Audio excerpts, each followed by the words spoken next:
ఇప్పుడు corona virus వ్యాధి నివారణే కానీ వ్యాధిగ్రస్తులకు కల్పించాల్సినటువంటి వైద్య సదుపాయాలే కానీ అటు జాతీయ స్థాయితో పాటు ఇటు రాష్ట్ర స్థాయిలో నిర్మాణాత్మకంగా వ్యవహరించలేకపోవడంతో ఎంతవరకు ఏదైతున్నదో కేసుల తగ్గింపుపై దృష్టి కేంద్రీకరిస్తున్నారు తప్ప వాళ్ళ పరీక్షలకు సంబంధించి పూర్తి స్థాయిలో టెస్టింగ్ నిర్వహింప చేయటం, దానికి అనుగుణంగా ఏదైతుందో క్వారంటైన్ ఫెసిలిటీస్ ఏర్పాటు చేయడం, తగు వైద్య సదుపాయాలు కల్పించడము, ప్రభుత్వ పరంగా ఏదైతుందో వ్యాధిగ్రస్తులకు ఉచితంగా వైద్య సదుపాయం కల్పించాల్సినటువంటి ఒక బాధ్యత కేంద్ర రాష్ట్ర ప్రభుత్వాలపై ఉండగా ఇటు తెలంగాణ రాష్ట్రంలో నిజంగా ఆశ్చర్యకరం ఏంటంటే దేశంలో కరోనా వైరస్ ఉచిత వైద్య సదుపాయం లేనిటువంటి ఒక రాష్ట్రం మీద ఉందంటే కేవలం తెలంగాణ రాష్ట్రం అని చెప్పక తప్పదని చెప్పంటున్నాను.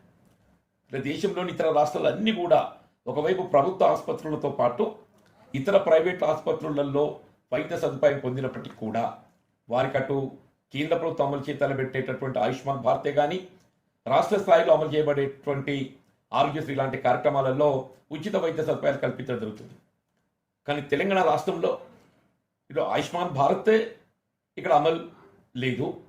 దాంతోపాటుగా ఆరోగ్యశ్రీలో కూడా కరోనా చేర్చబడలేకపోవడంతో కరోనా వైరస్ బారిన పడినటువంటి వ్యాధిగ్రస్తులు లక్షలు ఇవాళ మరి ఆర్థికంగా భారం పడడంతో వీళ్ళ కుటుంబాలన్నీ చిన్న భిన్నమైపోతున్నాయని చెప్పక తప్పదంటున్నాను. చివరికి డెడ్ బాడీస్ కూడా ఇవ్వకపోవటం. ఇక్కడ వాస్తవం ఒక విధంగా చెప్పాలంటే ఏ పరిస్థితుల్లో చనిపోయినా కానీ డెడ్ బాడీని ఆపడం అనేది చట్టపరంగా నేరం. ఇది రాష్ట్ర హైకోర్టు నిర్దేశించింది. అయినప్పటికీ కూడా ఏదైతున్నదో వీళ్ళ పూర్తి స్థాయిలో చెల్లింపులు పూర్తయ్యేంత వరకు డెడ్ బాడీస్ కూడా వీళ్ళు అప్పగించకుండా నిలువరింప చేయడం జరుగుతుందని చెప్పంటున్నా. అసలు ప్రభుత్వం అంటూ ఎక్కడైనా పనిచేస్తుందా అనేది కేవలం పత్రికల్లో ప్రకటనలో మాత్రమే కనబడుతుందని చెప్పంటున్నాను. ఇలా రాష్ట్ర ప్రభుత్వం పేర్కొన్నట్టు దేశంలో ఎక్కడ లేని విధంగా మేము ఏదైతున్నదో హెల్త్ సర్వే చేయించడం అని చెప్పంటున్నాం. చాలా సంతోషం, మీ వెల్కమ్ ఇట్. మీరు హెల్త్ సర్వే చేయించండి. ఆయన మీ హెల్త్ సర్వేలను దాదాపు 2 లక్షల అనుమానితులు మీరు గుర్తించారు. 2 లక్షల మంది. వీళ్ళ అనుమానితులకు కనీసం టెస్టులు కూడా నిర్వహింపజేయడం జరగడం లేదు. వీళ్ళ అనుమానితులందరినీ అనుమానితుల్లో ఏ మేరకు వ్యాధిగ్రస్తులు ఉంటారని చెప్పలేం. Might be 25%, even little more. కానీ ఇప్పుడు ఏమైపోయింది, అనుమానితులు అనేటువంటి ఒక నెపంతో మొత్తం 2 లక్షల మందిని వాళ్ళని వ్యాధిగ్రస్తులు చేసేసి సమాజానికి దూరం పెట్టేస్తున్నారని చెప్పంటుంది. ఒకవైపు ఇది రాష్ట్ర హైకోర్టే నిర్దిష్టంగా పేర్కొన్నది, మీరు ప్రతిరోజు కనీసం 1 లక్ష అయినా టెస్టు నిర్వహింప చేయాలని చెప్పాను. మీరు కేవలం 60,000 మాత్రమే పరిమితం అవుతుందని చెప్పి అంటున్నాను. 60,000 మాత్రమే పరిమితం అవుతుంది. అంటే హైకోర్టు యొక్క ఆదేశాలను కూడా మీరు అమలు చేయడం జరగటం లేదు. మీరు సాధారణంగా నిర్వహింపజేసేటటువంటి ఈ 1 లక్ష టెస్టులు నిర్వహింప చేయడంతో పాటుగా హైకోర్టు ఆదేశాలకు అనుగుణంగా ఏ 2 లక్షలను వ్యాధిగ్రస్తులుగా అనుమానించి మీరు వారికి మేము మెడికల్ సపోర్ట్ ఇవ్వడం జరుగుతుందని చెప్పి పేర్కొంటున్నారో ఆ 2 లక్షల మందిని మీరు ఫేస్డ్ మేనర్ రోజు ఒక 50 మందిని చేస్తే 4 దినాలలో మొత్తం 2 లక్షల మంది అయిపోతారా.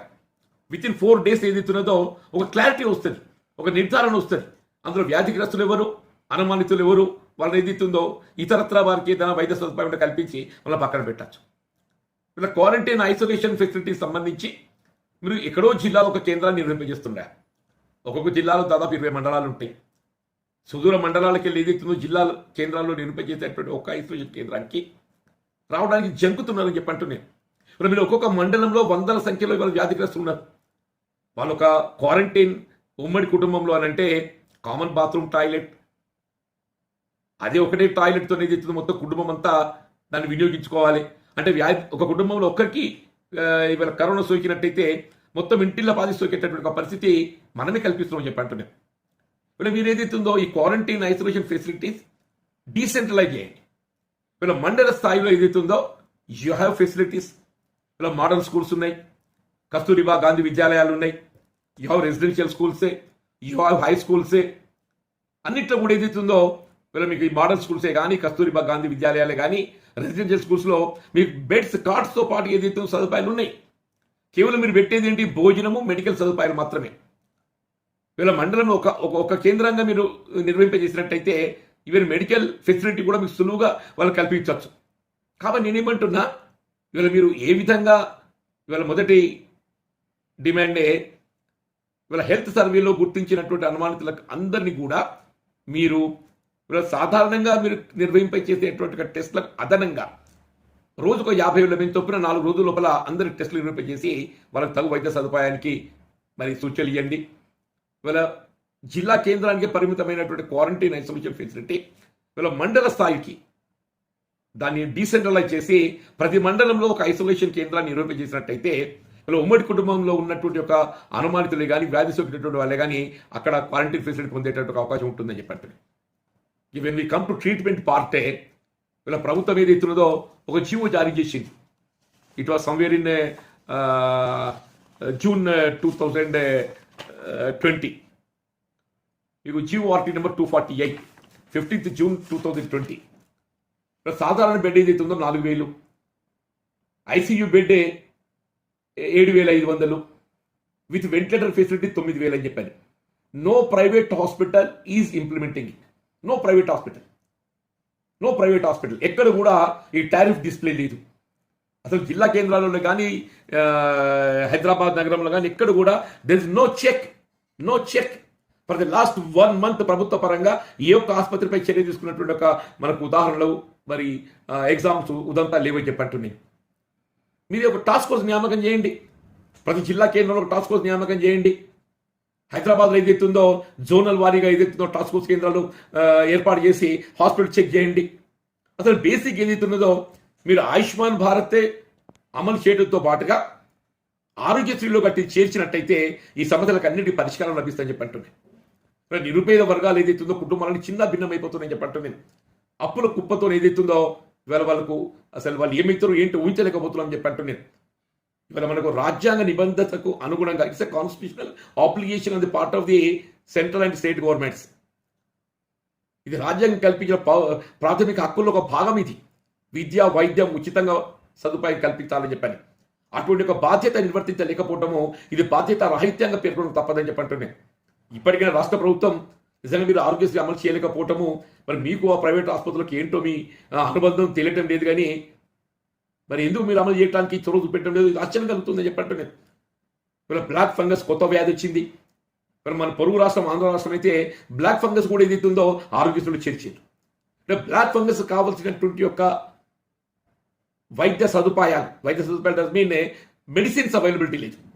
మీరు కేవలం ఒక కింగ్ కోటి ఆసుపత్రిలో ఈఎన్టీ ఆసుపత్రిలో మీరు సదుపాయం పొందొచ్చు అని చెప్పని పేర్కొంటున్నారు. ఇలా ప్రైవేట్ ఆసుపత్రిలో చేరికై ఉన్నటువంటి పేషెంట్సే తరలించేటువంటి అవకాశం ఉండదు. మనకు కావాల్సినటువంటి ఒక మెడిసిన్స్ అవైలబిలిటీ మార్కెట్లో లేకపోవడంతో మొత్తం తెలంగాణ రాష్ట్రం హైదరాబాద్ వాళ్ళు ఏదైతుందో మరి మెడికల్ హబ్గా భావిస్తామో అటువంటి హైదరాబాద్ నగరంలో ఏదైతుందో బ్లాక్ ఫంగస్ కావాల్సినటువంటి ఇంజెక్షన్స్ అవైలబిలిటీ లేదు అని అంటే నిజంగా కూడా అషేమ్డ్. గవర్నమెంట్ మస్ట్ బి సిగ్గుపడాలని చెప్పంటే నేను ఈ బ్లాక్ ఫంగస్ బారిన పడినటువంటి ఒక వ్యాధిగ్రస్తులకు కావాల్సినటువంటి ఒక మన మెడిసిన్స్ అవైలబిలిటీ కల్పించలేకపోవడం చెప్పంటున్నాయి. కాబట్టి నేను తక్షణమే ప్రభుత్వాన్ని ఎదుగుతున్నదో ఇవాళ మీరు ఏ విధంగా ఈ 100% టెస్టులు చేయడంతో పాటుగా ఇవాళ క్వారంటైన్ ఐసోలేషన్ ఫెసిలిటీస్ కూడా మండల స్థాయికి డీసెంట్రలైజ్ చేయడంతో పాటుగా వీళ్ళ వైద్య సదుపాయాలకు సంబంధించి ఇలా ప్రభుత్వం జారీ చేసినటువంటి ఒక ఉత్తర్వులు ఇలా జీవో ఆర్టీ నెంబర్ 248 పూర్తి స్థాయిలో అమలు చేయబడే విధంగా టాస్క్ ఫోర్స్ కాన్స్టిట్యూట్ చేసి ఎప్పటికప్పుడు మరి పర్యవేక్షించే విధంగా చర్యలు చేపట్టడంతో పాటుగా ఇప్పటికైనా ప్రభుత్వం ఇవాళ ముఖ్యమంత్రి గారు ఏదైతుందో కళ్ళు తెరిచి ఇవాళ మెడికల్ హెల్త్ పోర్ట్ఫోలియో ఏదైతే మీ దగ్గర ఉన్నది అని చెప్పి అంటున్నా. ఇలా ప్రభుత్వం ఏదైతుందో వైద్య సదుపాయాలకు కల్పించడానికి ఆర్థికంగా ఇబ్బందులు ఉంటాయని చెప్పి నేను భావిస్తాను. ఇంతకన్నా పెద్దది ఏముండదు ప్రభుత్వానికి ప్రియారిటీ. కాబట్టి తక్షణమే దీన్ని ఏదైతుందో ఆరోగ్యశ్రీలో చేర్చడంతో పాటుగా ఇలా కేంద్ర ప్రభుత్వం అమలు చేయ తలపెట్టినటువంటి ఆయుష్మాన్ భారత్ సేవలు పొందడం కూడా ప్రతి భారత పౌరుని హక్కు. ఏం మోడీ గారు ఆయన జేబులోకి వెళ్ళి పెడతలేడు. ఆయుష్మాన్ భారత్ అమలు చేయబడుతుందంటే కేంద్ర ప్రభుత్వము మోడీ గారి జేబులోకి వెళ్ళి పెడతలేరు. ఇలా ఆరోగ్యశ్రీలో చేర్చాలని చెప్పని డిమాండ్ చేస్తున్నామని చెప్పంటే నీ జేబులోకి వెళ్ళి పెట్టాల్సిన అవసరం లేదు. కాబట్టి తక్షణమే అటు ఆయుష్మాన్ భారత్ కార్యక్రమాన్ని రాష్ట్రం అమలు చేయడంతో పాటుగా ఇలా ఆరోగ్యశ్రీలో కూడా దీన్ని చేర్చి వీళ్ళు పూర్తిగా ఉచితంగా వైద్య సేవలు అందించడంతో పాటుగా ఇంతవరకు ఆర్థికంగా భారం మోసినటువంటి నిరుపేద వర్గాలకు వారి మెడికల్ ఎక్స్పెండిచర్ ఏదో పూర్తిగా రియంబర్స్ చేయడంతో పాటుగా నిజంగానే మృతుల కుటుంబాలు ఆదుకోవడం ప్రభుత్వ బాధ్యత. అటువంటి మృతుల కుటుంబాలకు అందరికీ 5 లక్షల ఎక్స్గ్రేజ 5 lakh ఎక్స్గ్రేజ ప్రకటించాలి. ఫ్యూనరల్ ఎక్స్పెండిచర్ ఏదైతుందో ఒక 50,000 రూపాయలు కల్పించాలి. ఇవల్ల ఇది మొత్తం జాతికి సంభవించిన ఒక విపత్తు అని చెప్పంటున్నా. దీన్ని ఒక విధంగా చెప్పాలంటే ఇది ప్రకృతి వైపరీత్యం కింద పరిగణించాల్సినటువంటి ఆవశ్యకత ఉంది. దీన్ని ప్రకృతి వైపరీత్యం కింద పరిగణించైనా కానీ ఏదైతుందో మరి ఈ కరోనా వైరస్ నివారణ చర్యలు చేపట్టడంతో పాటుగా సోకినటువంటి వ్యాధిగ్రస్తులను పూర్తి స్థాయి లోపల మరి అది కూడా ప్రభుత్వ బాధ్యత భావించాలని చెప్పని కోరుతూ నేను దీనికి సంబంధించి గౌరవ ముఖ్యమంత్రి గారికి ఏదైతుందో ఒక లేఖ కూడా రాయడం జరుగుతుంది. ఈ లేఖను కూడా ఈ రోజు పత్రికాముఖంగా నేను విడుదల చేస్తున్నాను. నేను దయచేసి ముఖ్యమంత్రి గారు ఈ లేఖతోనైనా స్పందించి తగు చర్యలు చేపడతారని చెప్పని ఆశాభావాన్ని వ్యక్తం చేస్తున్నాను.